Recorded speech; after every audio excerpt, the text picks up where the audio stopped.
Сәлеметсіздер, 8-ші сынып оқушылары. Бүгінгі видеода әдебиет пәнінен 1-ші тоқсанның 2-ші б-жобасына талдау жасап беретін боламын.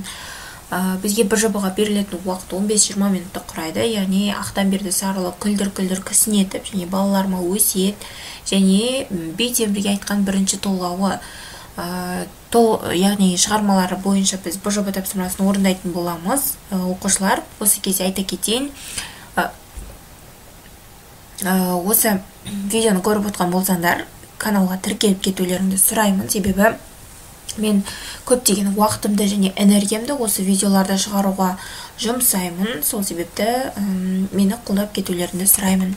1-ші тапсырма бізде үзіндіден кейіпкердің сипатын ашудағы тілдік ерекшелігіне талдау жасаңыз дейді. Яғни үзіндіні біз қандай тілдік ерекшеліктері бойынша жасағанын айтып беруіміз керек. Сен алтынсың, мен пұлмын. Сен жебексің, мен жөнмін. Сен сұлтансың, мен құлмын. Сен сұңқарсың, мен құлмын. Жем сауыңа келгенде сұлтан ием, сом жүрегім аяман. Саған дұспан, маған жау, керекті күні алдында ғазизленген сұлтан жаным аяман. Яғни бұл жерде шендестіру немесе антитеза әдісін қолданған.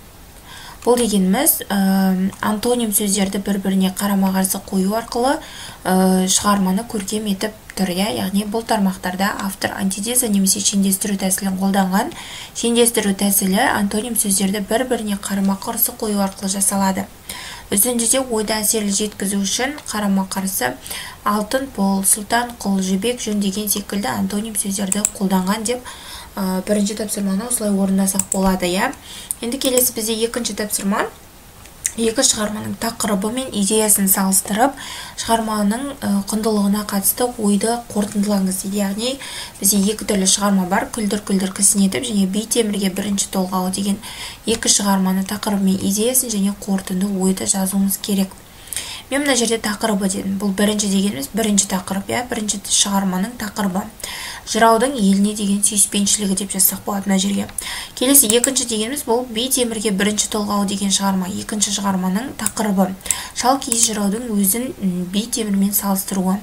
Келесі идеясын жазатын болсақ, 1-ші шығарма, яғни күлдір кісін етіптің идеясы жауға қарсы күреске жігерлендіру, ерлікке үндеу, жау қолына өткен жерлерді қайтарып алу екен.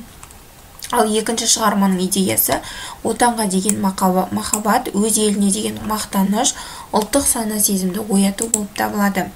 Келесі бізде қорытынды жасайтын болсақ, 2 шығармада да туған жер, ел жайында айтылған. Нақтырақ айтсақ, елді жерді сыртқы жаулардан қорғау, елді бірлікке, татулыққа шақыру жайлы қозғалған екен шығарма. Сонымен оқушылар, біздің бүгінгі б-жоба талдауымыз аяқталды. Келесі сабақтарда кездескенше сау болыңдар.